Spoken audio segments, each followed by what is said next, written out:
Given the function h of x equals the absolute value of x minus 2 divided by x minus 2, sketch the graph, determine whether the function is continuous, and if there are any discontinuities, state what kind it is. All right, this one looks a little bit tricky, right? We got the absolute value of x minus 2 divided by just x minus 2. Okay, so a lot of students will look at this and think, oh, this is just equal to 1. Well, not really. And the idea is, okay, well, here, let's do this, right? Let's just draw the absolute value of x just by itself, okay? And the absolute value of x is a v shape, right? We know that. Looks a little something like this. The key is, well, here, when x is positive, y is positive. But here, when x is negative, y is positive, right? So essentially, this is not just equal to 1, right? It depends on essentially what value of x we are dealing with. Okay, so one thing we can do here is we can make a table of values, right? Here's our x and our y's, right?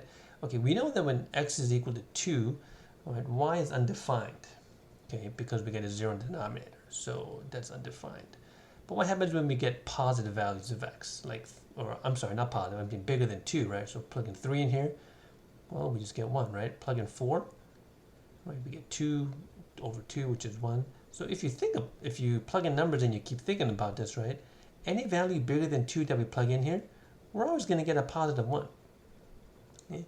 But here's the key. What happens when you plug in values less than 2?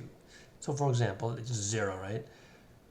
Well, 0 minus 2 is negative 2, but the absolute value is positive. But notice what happens on the denominator. It stays negative. So actually, we're going to get negative 1 here. Okay?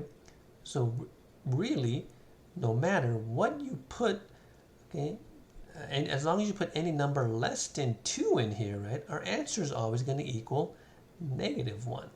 Okay? So negative 4 minus 2 is negative 6, but the absolute value of that is positive 6. But then negative 4 minus 2 is negative 6. We always get negative 1. Okay, so what is this graph going to look like here? Okay, so we know that, let me draw a couple hash lines here. So we know that when x is less than 2, okay, our y values are always going to equal negative 1. Okay, so here we go. And then when x is greater than 2, the y value is always equal to positive 1. Okay? And of course we know that these should be open holes here, right? Because we know that h of 2, right, does not exist. So these are open holes. Okay?